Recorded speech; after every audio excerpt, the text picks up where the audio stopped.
Hello to Young and Shooting Forever, Sarthak, Yugoslavian, Teddy, Vian, Mehmet, and so on. Okay, nice. We're doing the Ding games, right? Very entertaining. This is one of the positions that we were discussing, I think, if I remember this correctly.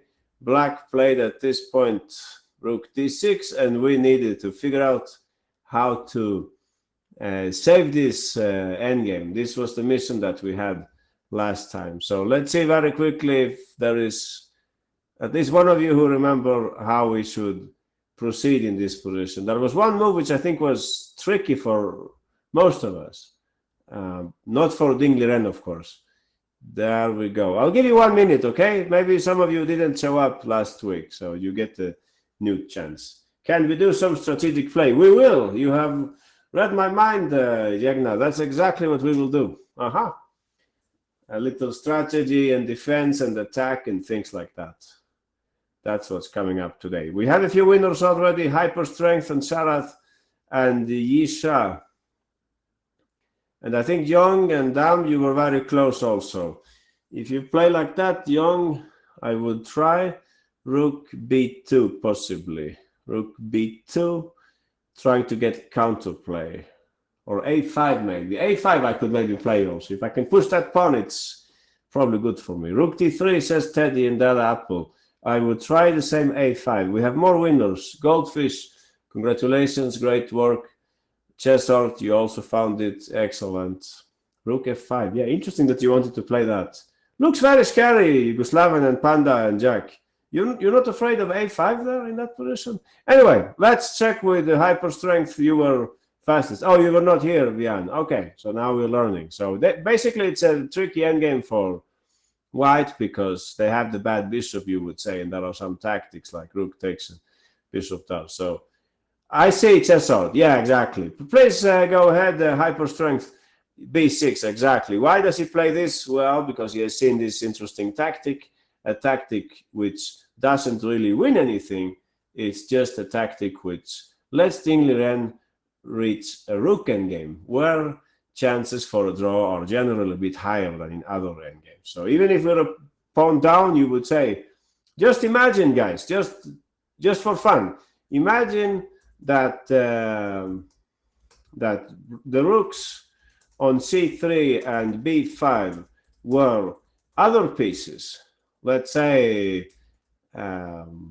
yeah, what piece could it be? Knight on c3, knight c3, and knight on b5. Let's say they can't take each other. It would be tricky, right, to play this position, leaving aside that they could take each other. But I think you know my point, right? You understand what I'm trying to say. Let's presume we have a knight over here, and I will just adjust black's knight. I'll put black's knight on b6. Let's say you had this position. Yeah. I'll just put the knight here so they wouldn't eat each other, the knights. So anyone, what would you think? What would you think about this endgame? I'm just curious. Yeah, black wins is like a very strong statement, but black is better for sure, Sharat and Panda. Black's win. We can win this, says we shall win. Yeah, you're honoring your handle, no? I think so too. The past pawn looks very scary in this endgame. You never know with knight endgames, of course, but it looks scary. And in the same way, let's say let's put a pair of bishops here. Let's put the pair of bishops. I guess in the bishop's endgame, you would say that White's chances increase, right? Since they have the good bishop and black has the bad bishop. And we have, I guess both players should hurry to play h5, right? Is that correct? If you're black in this position, you should probably play h5. Correct me if I'm wrong. And if you're white, you should probably do likewise, no? You should play h5. If black plays king d7, maybe you should play h5.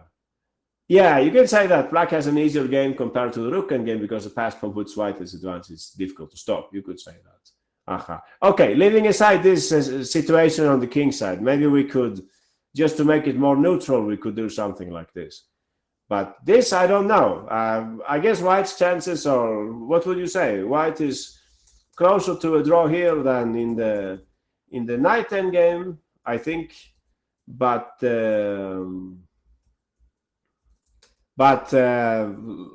black is closer to win Yeah, hi Rohan, to win that in the Rook endgame. I'm not sure, I haven't looked at this endgame. Maybe it's a dead draw, I don't know. Maybe you can't make progress once the king goes up there. I would say so, Yisa. That was my point also. That here it's like, if we take these different endgames, this one you would say it's like white could make a draw, right? Probably. While in the other one, the knight endgame that we had, if we go back to the knight endgame, we put the knights, let's say we put the knight like that. This would be scary to play with white, I think, with black having the passed pawn and so on. And now we finally come back to the ding position. Okay, wait for me one moment, please. Be right back. Just let me pick up the example. And I think it was Hyper Strength who was showing this to us. Let me come back, please. Ding versus Nepo. Yeah, here we are. So basically, what about the queen endgame? Yeah, they're also very tricky, right? The queen endgame. If you take the queen endgame, okay, I just had this in front of me, but anyway, yeah. Let's do it again. Let's do it again. So what did we do last time? Rook takes and king there. If you had the queen endgame. So if you have the queen endgame, you would have to make sure that it's a legal position, that the queens are not taking each other. Like we had something like this, let's say, and black would play, I don't know, any move, right? Like queen b5.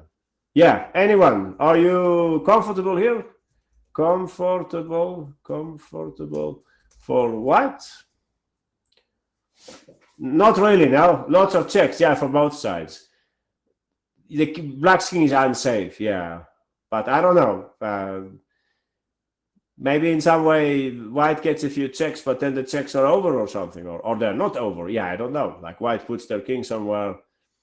Could you bring in the king like this simply, or no? It's probably draw. Yeah, I don't know. Queen d2 and taking the pawn. I didn't even see this, but like somebody said here, there are many checks to be considered. Yeah, I probably found a bad move there. Should I move in this direction maybe? Or you're still check until you can't check no more? Aha, I'm in trouble there. Yeah, so I need to put my queen on some safe square, like, but I need to keep track of this pawn also. h5 maybe, so I stop this, or no, or you'll check me. Yeah, so probably this is good, like Happy Pawn says, it's good for counterplay also. Yeah, probably white has chances. I would say many times queen endgames can be objectively drawn, right? Objectively drawn, but tedious to defend in practice. That's what I would say. That they can be drawn, but yeah, look at the Hyper's variation, like h5 and then like this, and then the king goes up. But wait a little, Hyper. I think we were getting checked again, right? Yeah, well, there is no way out here. So maybe somebody was right here. Black's king is a bit too exposed, but I feel there are chances now. Maybe we should start with this move so that we cover this square and they play. Is that stupid? Maybe we have some idea like that. And I have no idea. All I know is that queen endgames are tricky for both sides, and so on. Anyway, yeah, let's continue. Queen e6 maybe, and keeping. That's a good move, John. That's a good move, I think. Defending, and maybe you can like move the king over, and then finally you can start working on your passed pawn or something like that. Queen h3 is a threat also. Yeah, good point, Hyper. So in any case, all I'm trying to say here is that what Ding did in the game was very practical because he managed to get the type of endgame where it's actually not that difficult to make a draw on many occasions when you're a pawn down. So this is how the game continued. Now, let's come back to Hyper. So Hyper, what did you say here? What were you about to play? Rook f3. So all the other moves that you guys were saying here, if you let me play a5, I think black's chances improve, right? Some people said king d3, and I said maybe I can play a5. If I can get a4 in and rook a5, for sure you're in trouble, right? So rook f3 is a very smart move. And when black moves the king in this direction, now the king is not taking control of c7. Those of you who played rook f5, I don't know, how did you come up with that move? and you let me do this and that. But maybe you calculated better than me. But I thought this was too ambitious, Rook F5. If you're planning to do this and take my pawn, I would imagine that black has chances here, right? Or maybe you're right, you're just coming back, right? Yeah, you're good point. You're just coming back. So maybe this was also working then. It just looks unpleasant in my eyes, but I'm just a human being, no? But it looks unpleasant to me to play like this and give white and black a chance to move over. It's just like it's very easy to make a draw, right? Like some Zugzwang idea like that, or nothing happens, I presume. Black can sacrifice f7 pawn and go for past 8 pawn. Oh, could you do that? King g3 you can play also, so if I take, you take back. Good point. And I can't really run away with the king because your pawn is running. So I guess that was also possible. What did Hyper say? That we can sacrifice the f pawn. Yeah. I guess this worked then. Mathematically this was okay also, and then bring back to Rook. We can't sacrificing anything. Aha. I guess this was okay then. It just looked unpractical in my eyes, but it was probably perfectly fine then. Yeah. After Rook f3, they ignore threat to f6. Oh, I see. You run here, you mean, with the pawn. Like, you would say something like one pawn stops 2 or something. But I mean, white can take the pawn anyway. So this doesn't look so promising. So I guess everything is possible. You know what I think is interesting also? It's interesting to see the player's choices, right? So Ding played Rook c3. Let's say Ding played Rook c3. He did not play Rook f5. And he's an outstanding player, no? Outstanding player. Any reasons for his choice? Any theory about that? The thought process? He lagged. I lagged, or who lagged? World champion on chip on the line. Aha. Oh, I lagged. Oh, sorry. I hope I'm okay now. Yeah, I think so, Panda. He's just relying on this plan, putting the rook behind. So I think he was just practical. That's what I would think about this. Yeah, it could repeat also. But you could say Rook f5 is a very ambitious move, going to take this pawn and create your passed pawn. It seems to be possible also. Yeah, I would also say Rook c3 is easier, but matter of choice also. Let's continue. So, yeah, this was, I don't know actually. Maybe f6 and Rook h5. And we're going to trap the rook. That's what you're saying, right, Sarat? I think I understand your point. Aha, this is an extremely nasty idea. Although you don't trap me completely now. But it's still more to calculate. No, more to calculate, maybe. Aha. Rook can't do so much. Let's say goodbye to the endgames for now, and let's continue. Very entertaining endgame beyond these details. He made a draw in the end, as we saw last time. What's important to understand this way of thinking now? Trying to find a5 wins, says Teddy. All right, trying to find the best type of endgame. No, type of endgame. This is something to remember. We can do it when we're on the stronger side and on the weaker side. But let's move on. So I wanted today's Ding topics, you would say: defense, attack, and the initiative. All right, these are the 3 things I thought we could look into. Oh, we are still back in that position. You guys, you can't get enough of this rook endgame. All right, coming back right now. Rook here, Rook f5, f6, Rook h5, King f7, Rook takes, Rook h5. Are we talking about the same thing? Is this what you're playing? And you play a4. This is what we're talking about. But this seems like it's a simple draw, right? Just bring the rook over, or what? You're playing like this? For sure, there is more to calculate here. Yeah, exactly, Isha. This is something to calculate. I can't calculate this very quickly. I don't know what's going on here. Is it a draw? It's probably a draw, right? White's king is close enough and so on. Yeah, it's probably not winnable. But I mean, it's tiring now. It's tiring to analyze all this when you're down to, let's say, 5 minutes on the board and you have to check all these variations. Rook b3 instead of a5. Okay, let's see. It's a5, By the way, there is a move like this also. I don't know if it would mean anything. Is it like annoying for white to play f3 or king e3? f3 doesn't look like good news for the rook exactly. And if king f3, I feel like I steal a tempo, or that's not making any sense. I don't know. I'm just asking. I'm a newcomer to this position, but it looks quite smart if you ask me. Maybe no, like anyone would play a5, but maybe we can play that first just to provoke. That's something. It comes up later, you know. Next topic after Ding. Provocation in the endgame. We will have this later. You get the first taste of this endgame. Anyway, Yegna is saying a5 rook f5 rook b3. Looks very smart, Yegna. I guess I can play f4 though, and try to liberate my rook in that way. H5 also possible. This seemed extremely simple, but okay. Maybe you guys. This is also a good plan. Yeah, for sure. Could we continue maybe, or could we just agree that it's slightly annoying to play this with white and it might be a draw, but it's tricky, perhaps? Whereas what Ding Liren played was maybe not so tricky. We have a clear plan to follow, try to bring the rook behind the passed pawn and so on. You're falling asleep. Yeah, okay. That's a bad sign, so we should continue. Let's take our next example. Bye-bye to the endgames. And we say hello to the middle games. This is a game I was checking some time ago, which I think is quite interesting.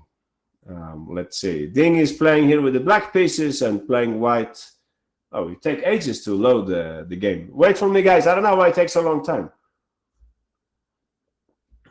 Sorry about that. It takes long time to load. Not sure why this happens. I'll try again. Not sure why it takes a long time.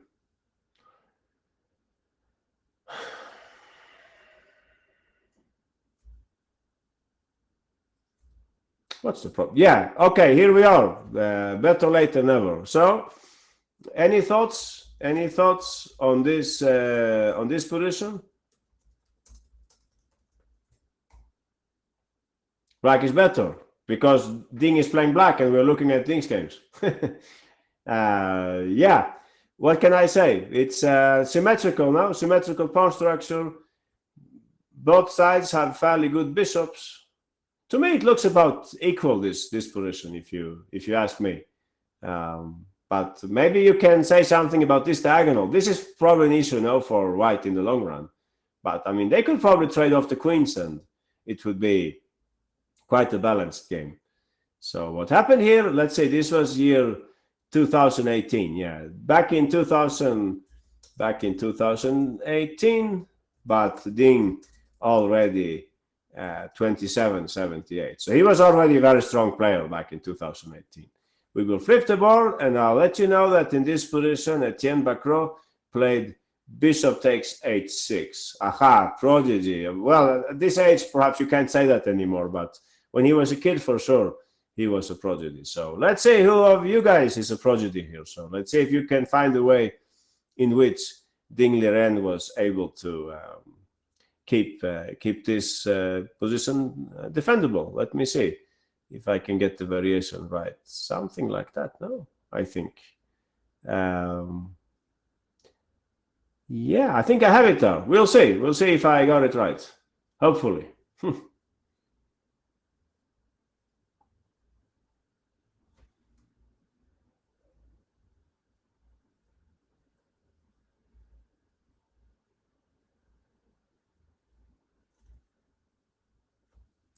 Okay, interesting move by John Sam. I guess I have to accept, and I block you with the bishop, probably. Bishop f4, John Sam. Super Mehmet, you're killing me with that knight check. I'm taking Mehmet, and I'm hoping I can play bishop h7 check. Can't I do that? Fine, Yegna. Yeah, you consider yourself a winner. That's perfectly fine. Aha. Jack and Vian, you traded off. Really? Why would you trade off that knight on b5, Jack and Vian? Was that knight important in any way? We shall win. You have made it. You won this quiz. Well, you're one of the winners at least. What else? Forever Lab Legend. I think that's a good move, Lab. We can happily agree on that. Your move is perfectly fine. If we trade queens, happy pawn, we're a pawn down, right? So if you can avoid that, much better. Panda and Rohan, we have 2 more winners. Yeah, perfect. So there were multiple solutions at the very end, by the way. We will check with We Shall Win. Please, We Shall Win, when they sacrifice something against you. It's okay, Sharat, it's okay. When somebody sacks against us, check acceptance first, right? Acceptance first. If it fails, then continue with other options. No, that's the typical algorithm when we're faced with a sacrifice. So from all the other moves, you could say here, it's hard to find a good alternative. Now, this would be like plan B, but then we are just a pawn down. So Ding, he accepted the sacrifice. Queen takes h6, looked very scary. The knight is hanging. Knight g6. So what are we doing here? We're giving back material, right? Interestingly, when we play that, suddenly the 2 rooks are in contact here. So let's start with one variation here. Knight takes g6. I have a big threat, so you better stop that threat, right? Who is moving here? We shall win. Aha, we have to take back. Not much else we can do here. So at this stage, if I take on g6, fortunately, you have everything defended after your next move. Exactly. And even our proud bishop is there. Please notice, those of you who wanted to take on b5, quite illogical now, because the knight was not doing anything, at least nothing related to the king side, whereas black's bishop, as we can see, it's both attacking and luckily, yeah, you could say that, luckily, it defends. And then if I play something else, let's say I take first, this is also quite good for black, right? And I don't even have a decent threat in this position, so you can just go for mate yourself. Aha. And all the other moves were fine also, queen e2 and queen e1 and so on. So yeah, white has 3 pawns, but since it's an attacking context, Yisha, it's good for black, right? Attacking context. Juicy mate threat, yeah, over here. Sorry, let me come. I misclicked something here. So yeah, okay, I see. We will come back to your other moves here. So Jack, for instance, you wanted to take on b5. Was it here or it was one move earlier? I got so many moves here. Oh, on move 1 you played that. That's very surprising. Yeah, if you play it on move 1, I don't have like queen g5. Did you check that or that's you analyzed that? But I don't know if I want to. But yeah, you have knight g6 exactly, and it gets tricky. No, I think I'm just taking back on b5. I'm just taking back in that case. I don't know how this could not favor me if this happened. Right? He's saying on move 2. Yeah, now we have some nice arrows here by We Shall Win. Thanks, We Shall Win. He's saying on move 2. Yeah, I mean, it's basically the same, right? If you play it in this position. Yeah, I think I'm just taking back now. And I'm keeping a knight ed5. Oh, I see. I know what I will play on knight ed5. This move I can play at 3 o'clock in the morning. When they move away the knight, this is what I call exactly instant exploitation, no? They left f5 and I arrived, no? Yeah, of course. So this cannot be healthy for black unless you sack the queen or something, but yeah. We probably have to do, you could actually sack the queen, right? I don't know what that means. Yeah, oh, we take on e8. I'm very stupid. Thanks, Santos. Yeah, my brain, I need to drink some more coffee if I can't see rook takes e8. So coming back, we had some other moves that you were saying also. Knight g4. Some people wanted to play this move. That's like a puzzle rush move or something, but I think I can just take and maybe go back with the bishop, and now I'm the one with an extra piece. So I don't know. Did I miss any mates here? Or queen g5 maybe also. Good point. Queen g5, maybe even smarter. So not convincing knight g4. Coming back to the game. So Ding, he called the sacrifice. And after queen takes h6, he played knight g6. However, what Bakrot played was something else. Okay, please be quiet in the chat and we will continue. Knight f5 was played in this position. And now it's your turn, guys. Let's see who can defend. Like, don't give away the answer in the chat. Let's see who can defend like the great Ding Liren. Let me see. It's a long variation. Yeah, okay, there we go.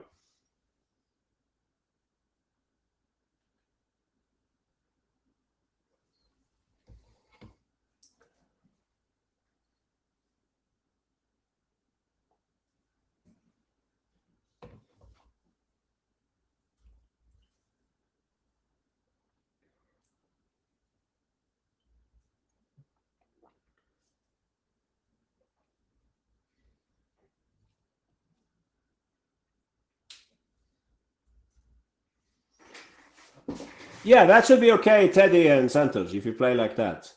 Not a big difference, no, as long as you avoid the check. So consider yourself winners. What else? Yisha also. I think, Brian, your move is fine. Yeah, if I go knight f5, you're doing what? You're going back? You settle for a draw? Oh, you play king f6, of course. Okay, I'm a little stupid. Yeah, you play king f6. So that should be fine also. Yeah, many ways to win here with black. Dan, Ben Young, and Yugoslavian, perfectly fine. Aha. Bishop takes g3. That's a crazy move, those of you who said that. I don't understand that. Yeah, we had many winning options at the end. Sorry, I just put one variation, and there were multiple choices. If you get to like move 3, I think that's enough. Yeah, we had many winners. I mean, according to my line, Yegna, we shall win, Mehmet, Sharat, Chesort, Hyper Strength, and so on. So please, Yegna, you can show us your variation, one of several winning options.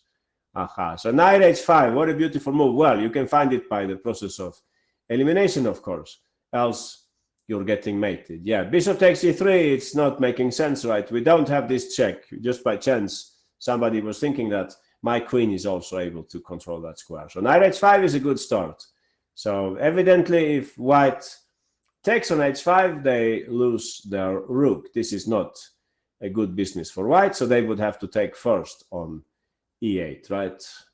You can play many moves, Yisha. Yeah, I don't want to make anyone angry here. There are multiple options. Oh, it trades the queens. All right, we will see Hyper. We will come to that. Please come back, Yegna. Come back to us so we can continue.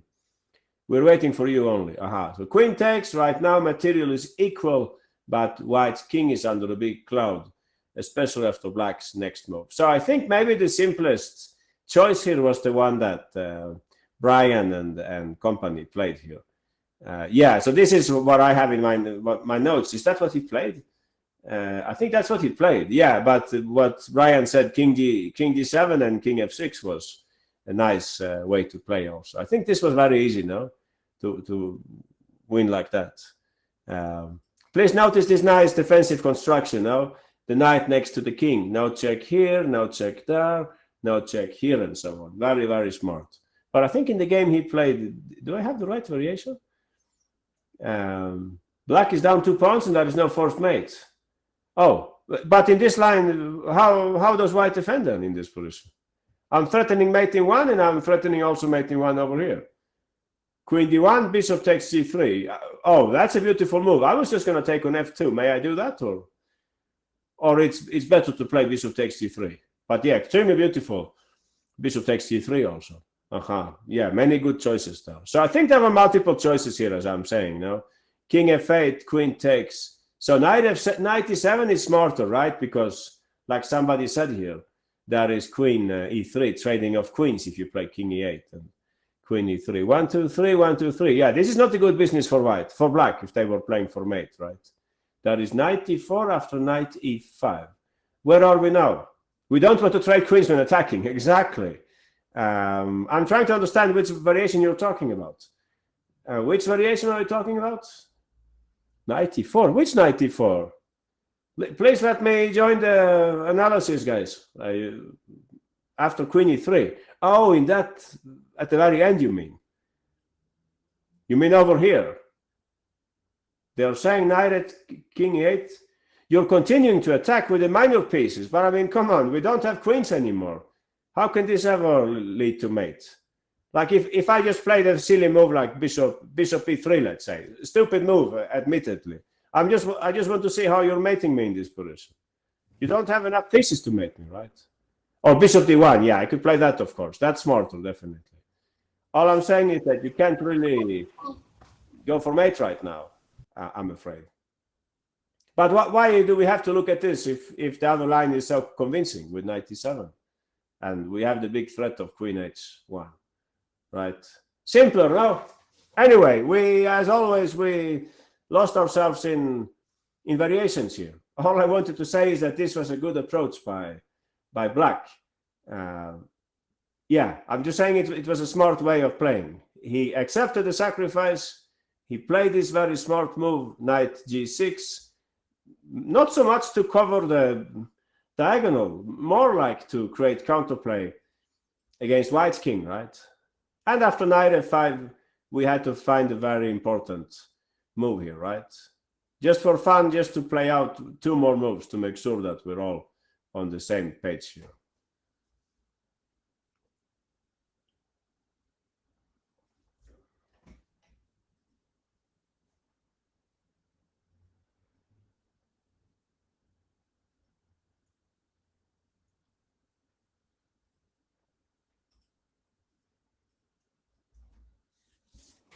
Perfect. We got tons of winners.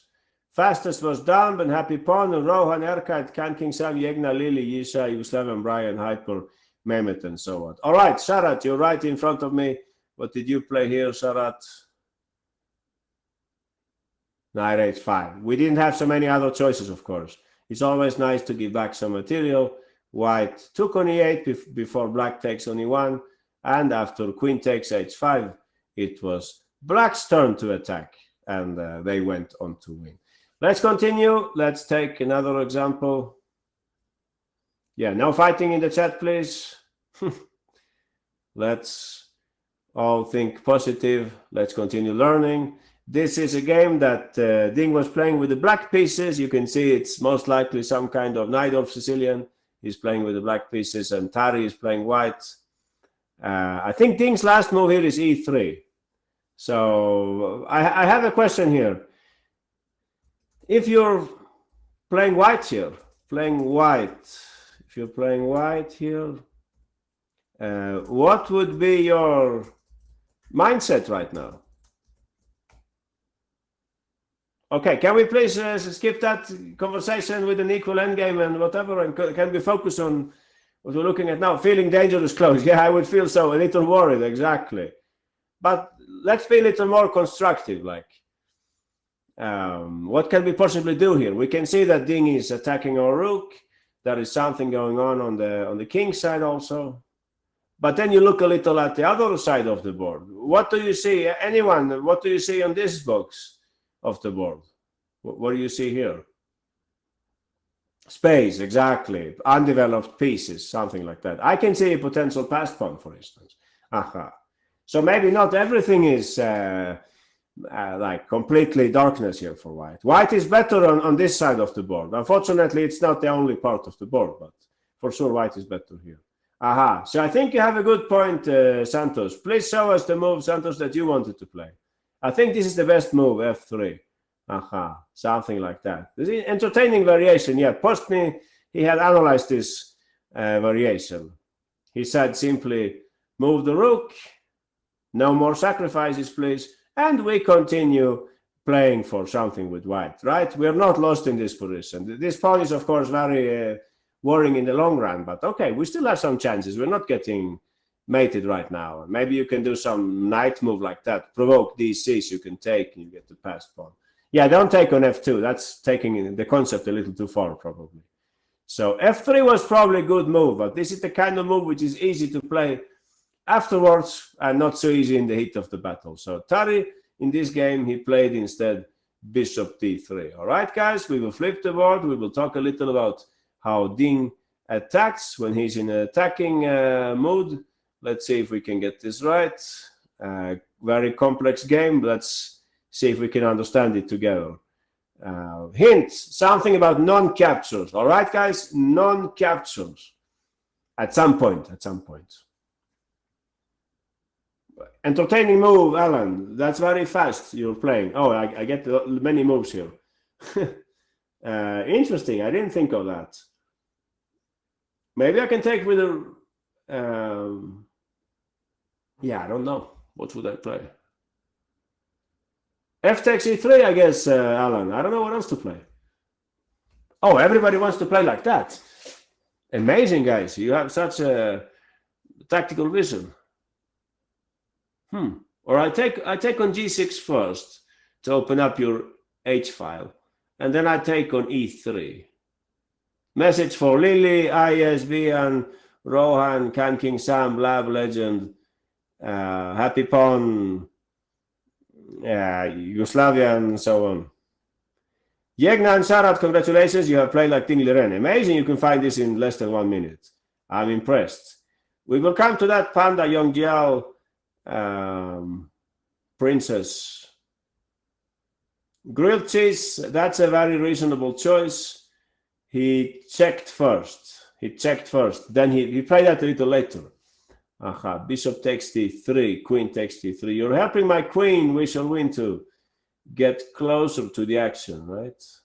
John Sam also found this, yeah. So John Sam, you're up. You'll have to tell us because Yegna and Sharat, they showed already. Please, John Sam, congratulations. Fantastic that you could see this so quickly. So this is the beautiful move that he played, Bishop h4. I have one question. Difference between e takes f2 followed by Bishop h4 and the immediate Bishop h4. Could anyone explain that? What's the point of playing Bishop h4 first? Why don't we force matters with e takes? Good point. When we play this move, the move e takes f2, helps the queen, helps white's queen. As long as you keep your pawn on e3, you don't let white's queen get to the action, no? Which can even be interesting in attacking terms, no? If white can open up the black h file and so on. So if you play this move, you make sure that the queen remains in the shadow, you could say, right? So anyway, we will check your moves here. Those of you who said e takes f2, I would take back with the rook, of course. And if you play Bishop h4 here, I think there was something with the move g3, if I'm not mistaken. I think this is the key move. My point here is that if you take on g3, I can take on f8. Please notice that black's more active pieces are leaving the board. I think he analyzed quite a lot here. Yeah, rook f1 is the move, and then we can play king here, and we just make it. Oh, it's Kolyashevich. Yeah, you remember the book, right? Everybody remembers this great chess book about Ding Liren. He's the one who's giving these variations. Yeah, he analyzed this game very thoroughly, and even Bishop e4 is a nice touch, but maybe there is king takes h2. So yeah, I don't know. Not so clear, right? Not so clear that white is lost in this case. Bishop f2. You want to check me on f4. I think I can take, and I have this square covered, right? Or you don't mean here, perhaps. You mean somewhere else. Well, then I don't know where you mean. It cannot be here, at least. b4. After take on h2. You want to play bishop here. Okay, I'll take anyway. You don't have this move as far as I can see. Bishop f3. Bishop f3. How can the bishop get to f3? Sorry, guys, I'm losing my head here. You're playing... You do play bishop e4. Yeah, king takes. And now you play bishop f3. Here. Oh, I understand. To play queen f4 next turn. I guess I have to play queen c4 then, or no? Or is there something else I can do? Bishop f5. Oh, beautiful. You guys are really gifted in tactics. That's a nicer move, of course. And we bring the queen over. I like it. I like it. Yeah. White is in the battle, right? Don't forget that somebody's better on this side, no? If black's attack doesn't work. Yeah, I also missed it for sure. Just for fun. My move is bad, right? You play queen f6 and you have new... Well, I can't say this. My tactics are terrible. Can I play like that? Anyway, we found a good move already. Yeah, no need to look at my crazy variation. Yeah, no need to look at this. Although I kind of think that white might be okay here also, like queen f4 perhaps. Knight d7. Oh, knight d7 here, you mean? I didn't see that either. You're taking the square from me and you're hitting my rook. Yeah, I guess it works now. Looks like black is running out of fuel here. Queen g5 I think we can take with safe consents on f3. So not really working now. Interesting. I mean, if we generalize a little, we can agree that the fact that the e-file was clear, it was extremely favorable for white. Let's see what Jack has to say. Jack says that in this long variation, we can play queen. Yeah, what were we talking about? Bishop f3. So bishop f5 is the star move, right? My boring move was this one, queen here, and Jack said there is queen b2. All right, Jack, I guess I can go queen c2, and I'm still... or is that what you meant, or you meant something else? But it looks like white is still in the battle here, right? And queen d4. All right, I'm taking on f3 then. So not fully convincing now, this line. Should we go back, maybe? Is that okay? We can return to the main line and see what happened in the game, perhaps?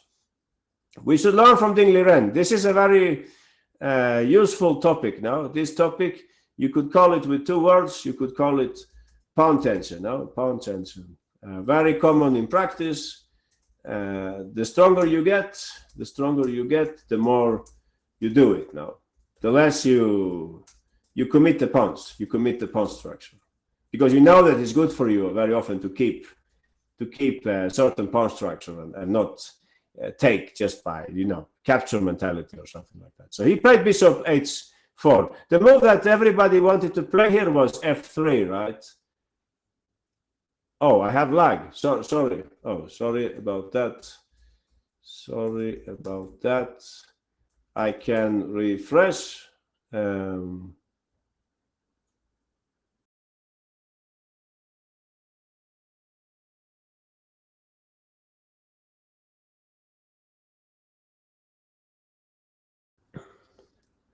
Okay, I hope it's better now. So the move that everybody wanted to play was f3, right? I think I can take on g6 and you take back and I take on e3. Those of you who said this, what was your next step here in this position? I have this square under control, right? Oh, it's bad again. Oh. Yeah, I can't really tell you what might be the problem then. I'm very sorry. Yeah, on my side it looked like... Let me see quickly. We don't need camera. Yeah, I don't think so either. So not clear how black's attack continues, no? Anyone? Supporters of f3. Supporters of f3. Black's next move. We're waiting so we can continue. Those of you who said f3, don't tell me that it was some kind of intuitive move and you didn't calculate anything. You need to calculate in this kind of position. You can't just pretend you're Mikhail Tal, and he did calculate, by the way, Mikhail Tal. Oh, you did not play f3. No, we're not blaming anyone and so on. I'm just saying it's not clear to me exactly how this move works. That's all I'm saying, that it's not clear. Yeah. So anyway, no, many of you played f3. I can imagine it's like a visual move and so on, but it's great if we can add some analytical power to it also, right? E takes f2, yeah, rook takes f2. That's what we were just looking at. And we had the move g3, which was very smart, which Kulyashevich had analyzed and so on. Coming back to the variation now, who was showing? I think it was... no, it was not Yegna. Who was showing? It was... Wow, I forgot already. Who was showing? John Sam. All right, thanks, Happy Pun, for letting us know. Where are you, John Sam? I hope you haven't left. Else you might raise your hand. Or I cannot find you. Okay, thank you. Oh, you have the pawn. Yeah, perfect. Chessable Classroom remembers. Excellent. So bishop h4 was played by John Sam and by Ding Liren. White played now. Bishop takes g6. By the way, anyone who likes to play checkers? Sometimes chess looks a little like checkers, right? If chess is like checkers, What would you play in this position? It looks like checkers already, right? Look at these pieces. Okay, I see. Brian, you're right. Good point. Where is Brian? Please go ahead, Brian. Oh, they played your move already. Aha, Queen G5, and it was very hard to defend with white. Funny, no? Somehow you keep this in the pocket. If bishop takes, I guess. Let's ask Brian instead, yeah, so I don't have to think. What was your follow-up here, Brian? From all the things you could take here, which one would you take? It's like intuitive not to take on, exactly, not to take on G6. We don't need that, right? It's not relative right now. So Brian takes like this, I think simply to keep my queen away, right? Keep my queen away. But okay, Brian, I don't give up that easily. I have this life card coming now, hopefully at some point. Can I play that now, or that's very silly if I played it? I have a feeling I get mated here somewhere. All right, Brian, you have to show me how you mate me. I guess the end is near. The end is near. Queen h4. That's very, very nasty. Yeah, good point, Brian. Yeah, I have no chance in this variation. So that's what he had planned here, Ding Liren, after g3 to play queen g5. Very beautiful how he's keeping the pawn tension, no, until the perfect moment. Yeah, please now spanning. Queen h4 and queen takes e1. Exactly. Let's come back to the game. So in the game, Tari, he took on g6 instead. And now comes the interesting part. Ding had no intention to take back. We have to check with, who was this? It was, who was on this? John Sam. All right, John Sam, we're coming back to you. 8 takes f2. Yeah, this time I have to take. There is absolutely no alternative. So all the time we could have taken maybe, but Ding noticed that he could keep up the attack, and this is like low priority. The next move is very beautiful also, very visual, very visual. If you play like that, just for fun, very quickly, anyone, what would you play here with the white pieces, just to make sure that we're on the same page? With chances, oh really, you would play like that? Greedy, guys, you're very greedy. How would anyone think about taking the change in this position when I'm getting killed? And I'm facing Ding Liren, or worse of all. f3 would come if you play that. Yeah, okay. I'm happy that it was just a minority who were a little greedy here. The rest of you were thinking about the well-being of your king, such as Chess Art and Happy Pawn and Goldfish and John Sam and Brian and Teddy, Jongjal, ISO, and we shall win down Yisha and Jack. Okay, Teddy, what was your move here? Can I show? I'm very sorry. You saw it right away. Good intuition, Happy Pawn. I'm just giving it to the first person who's in front of me. Please, Teddy, what did you play here very quickly? Queen h3, exactly. And we don't have to count the material. We just feel that we have something going on here, right? We're down material, but c6 is coming and so on. Rook e7, perhaps. Even if we were lost in this situation, this would be our best option, or least of evil. So no way Ding Liren will let us play that. Coming back to John Sam, are you there again? Oh, I'm harassing you, John Sam, today. f3, exactly. What a beautiful attacking move all the time. White's misery is that the rook is hanging on e1. So, yeah, there was no way out anymore. For instance, if I go back with the bishop, John Sam, you're blowing me off the board here. You can take my rook, but even better if you mate me in 2 moves. So he had to take back on f3, and only now Ding says, okay, I can finally take back. I have some targets here to work on, and I just need to bring in my last piece to the battle. c6 was played by Tari, last try in the game. We could play queen h3 and pick up this pawn, but Ding, he played a more intuitive move here. So just for fun, guys, what is in your opinion an intuitive move here? Intuitive attacking move? Yeah, queen h3 is perfectly fine. Queen takes h2, it's also fine. But I like Ding's move. It's like more practical, you would say. You don't have to calculate too much. Sharat and Lily and Rohan, you have played like Ding. But all those of you who wanted to play queen h3 and take on f3, this would probably also do the trick. I just guess he didn't want to analyze something like, let's say, something like that. Or I don't know. Something like in this kind of move he didn't want to analyze. He played in a more simple way. Please, Lily, you can show us quickly. Yeah, it is Sarat. Yeah, Rook E8. So he brings the last piece to the party, and he has already seen here that there is a mating plan, right? Like you could try to play Rook E1 and Rook E2 and so on. In the game, Tari played Rook E3 instead. And we have arrived at our final quiz for this game. Let's see who can find fastest the mate here. Yeah, not extremely difficult. So I'll give you only 20 seconds, guys, because you're so gifted with tactics. I guess that works too. King G1, I would play that apple and Yisha and Grilled and Santos. Okay, we have winners here. Rohan, John Sam, and Brian, and Lily, and Erkat, Vian, Yugoslavian, Damb, Kind King Sam, John Sam, Hyper Strength, Sarat. Perfect. Easy, of course. Very easy. Easy for Ding Liren also. Please, Damb, you can show us how did you proceed here. Beautiful tactic by Ding Liren. I like the fact that he's using all his pieces in the attack. So that's how the game concluded. Yeah, Damb is not so dumb, as you can see. Perfect.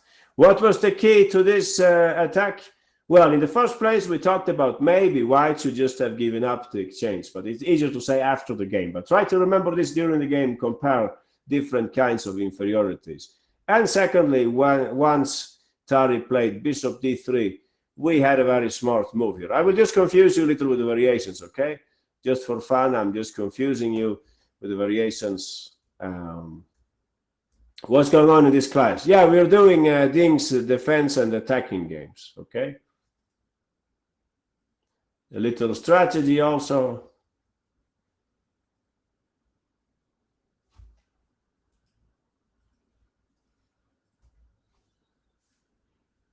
Yeah, 1 million winners here. Rohan was fastest. Hyper, Santos, Teddy, Happy Pawn, Yugoslavian, and so on. Perfect. Please, IS 318. IS 318. What did you play here? Bishop h4, keeping the pawn tension so that we don't allow white's queen to get closer. If I tried g3, hoping for you to release the pawn tension, you can bring in the queen.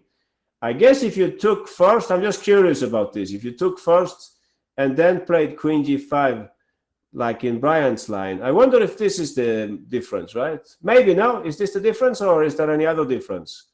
Feel free to illuminate me, guys. But it could be the difference, no? If you release the tension over here, you also help my rook to go back. Can I go back? Of course. Bishop lost. Whose bishop is lost? Oh, you mean the black bishop? Yeah, I would think so too. Unless you have like rook f2 or something. For 1 second.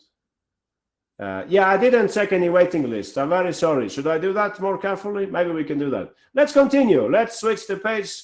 Here we have very, very tactical positions. I wanted to show you something somewhat slower also, somewhat slower. Okay, Jack, I'll try to keep in mind then that you want to show. So please, thoughts on this position, anyone? Ding with white, Bocharov with black. Black is more active. Well, I'm not really sure I agree on that. Yeah, hanging pawns, right? Hanging pawns.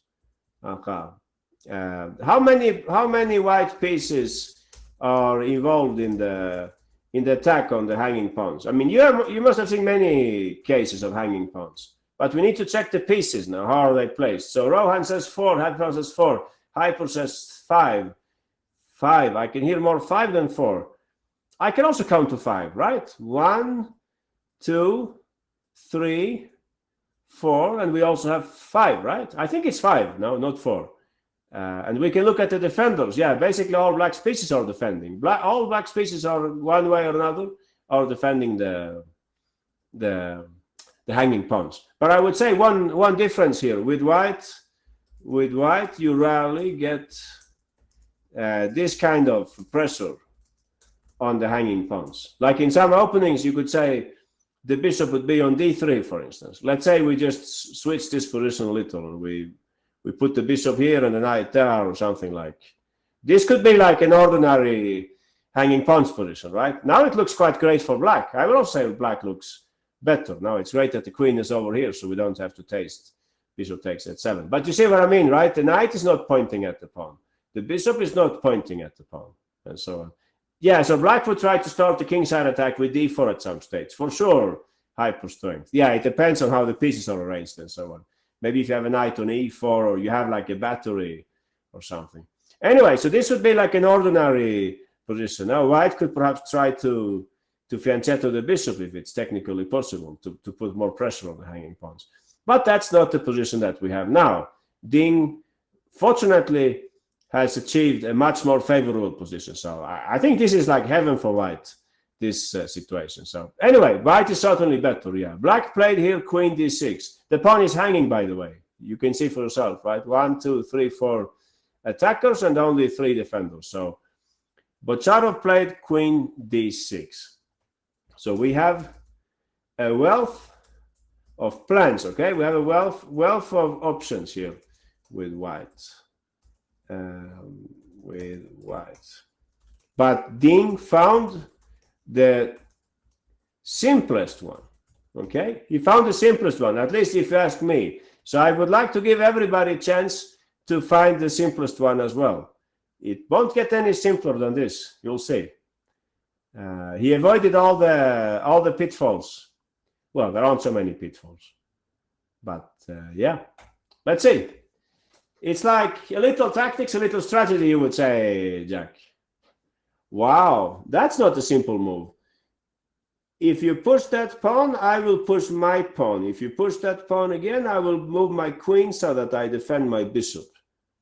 I'm a little confused as for the benefits of your plan, Yisha, Yegna, and Santos. Yeah, very thematic idea, but is it really optimal here? We'll see, we'll see. So Dumb and Teddy and Erkat, I would try. Wait, I can't see the position in front of me. Let me see. Now, if you play that,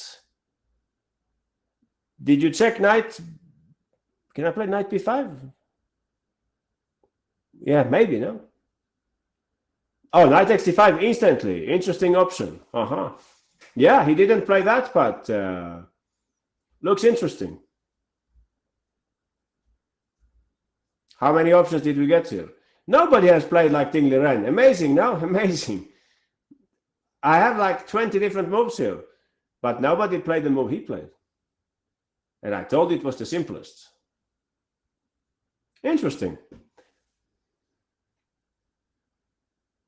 Yeah, so you could say, Jack, it's like the gray zone between tactics and strategy. So why is Rook d2? Yeah, sure. Let's talk about it. No, we will go over the different options here.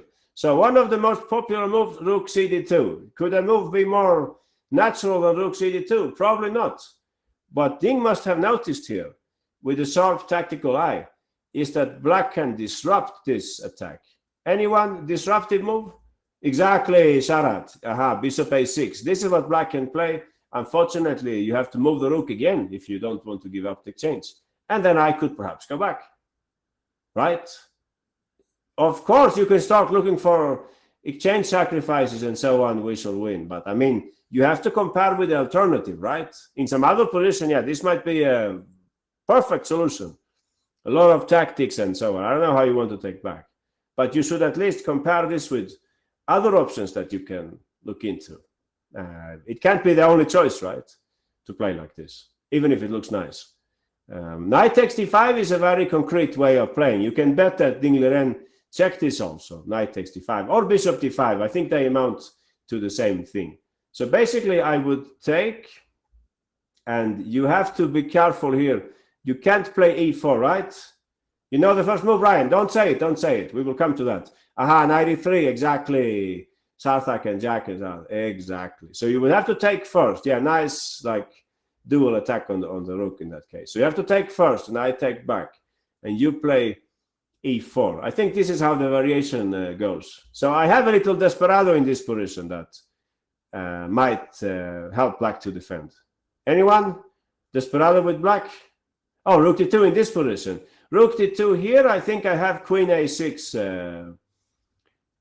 Who said this? Sharat, yeah. And you take and take and take, and I take. And I claim that I'm still in the game here. Something like that.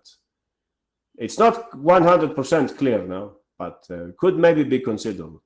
Bishop e4 and rook takes, exactly. Or you could go in this direction, right? You could play it from this, what did we just say? Yeah, like that, and if I take, you take. That's what you were saying. Yeah, this cannot be so clear, right?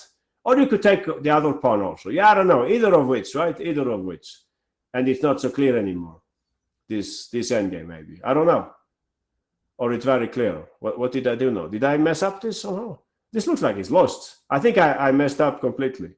What did I do? I think you should take on d6. Yeah, sorry, I forgot. Yeah, you should take on d6 first, and then you take. Yeah, sorry.